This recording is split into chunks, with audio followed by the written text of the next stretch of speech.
അഫ്ഗാൻ മന്ത്രിയുടെ ഡൽഹിയിലെ പത്രസമ്മേളനത്തിൽ നിന്ന് വനിതാ മാധ്യമ പ്രവർത്തകരെ ഒഴിവാക്കിയതിൽ പ്രതിഷേധവുമായി പ്രിയങ്ക ഗാന്ധി. സ്ത്രീകളെ അപമാനിക്കുന്നത്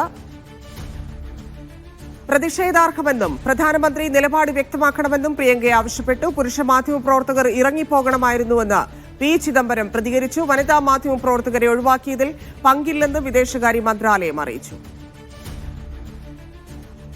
ഡി ധനസുമോദ് ചേരുന്നു. ധനസുമോദ്, വിവരങ്ങൾ.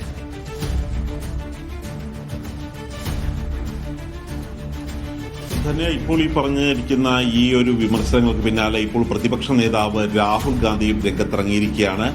വനിതാ മാധ്യമപ്രവർത്തകരെ വാർത്താ സമ്മേളനത്തിൽ നിന്നും ഒഴിവാക്കിയതിൽ പ്രധാനമന്ത്രി മറുപടി പറയണം എന്നുള്ളൊരു കാര്യമാണ് പറഞ്ഞിരിക്കുന്നത്.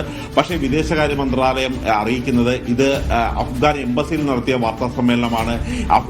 അതായത് വിദേശകാര്യ മന്ത്രാലയത്തിന്റെ വക്താക്കളോ വിദേശകാര്യ മന്ത്രാലയത്തിന്റെ ഭാഗമായി നടത്തുന്ന രണ്ട് രാജ്യങ്ങളുടെ നേതാക്കന്മാർ തമ്മിലുള്ള ഒരു വാർത്താ സമ്മേളനമായിരുന്നില്ല. അവരുടെ വിദേശകാര്യമന്ത്രി ആദ്യമായി ഒരു താലിബാൻ ഭരണകൂടത്തിൽ നിന്നും ആദ്യമായി ഒരു മന്ത്രി എത്തുമ്പോൾ, ഒരു പ്രതിനിധി എത്തുമ്പോൾ അവർ നടത്തിയ വാർത്താ സമ്മേളനമാണ്. അവരുടെ എംബസിയിലാണ് ഇക്കാര്യം വിളിച്ചു ചേർത്തത്. മാത്രമല്ല DD ന്യൂസ് ഉൾപ്പെടെയുള്ള പല ആളുകളെയും അവർ വിളിച്ചതുമില്ല. അവർ വിളിക്കാതിരുന്ന വാർത്താ സമ്മേളനത്തിൽ ഒഴിവാക്കപ്പെട്ടത് വനിതകളാണ് എന്നുള്ളത് ചൂണ്ടിക്കാട്ടിയാണ് ഇപ്പോൾ പ്രിയങ്ക ഗാന്ധിയാണ് ആദ്യം തന്നെ രംഗത്തിറങ്ങിയിരിക്കുന്നത്. പ്രിയങ്ക ഗാന്ധി പറഞ്ഞിരിക്കുന്നത് ഈ സ്ത്രീകൾക്ക് എല്ലാ സ്ഥലത്തും തുല്യ പരിഗണന ഉണ്ട് എന്ന് പറഞ്ഞിട്ട് എന്തുകൊണ്ടാണ് ഈ വർക്ക് സ്പേസിൽ അവരെ മാറ്റി നിർത്തിയത് എന്നുള്ളൊരു കാര്യമാണ് ചോദിക്കുന്നത്. പിന്നാലെ ഇറങ്ങിയ പി ചിദംബരം, മുൻ കേന്ദ്ര ആഭ്യന്തരമന്ത്രി, പറയുന്നത് ഇതിൽ ഈ പങ്കെടുക്കാതെ പുരുഷ മാധ്യമ പ്രവർത്തകരും മാറി നിൽക്കേണ്ടിയിരുന്നു എന്ന് തന്നെയാണ് പറയുന്നത്.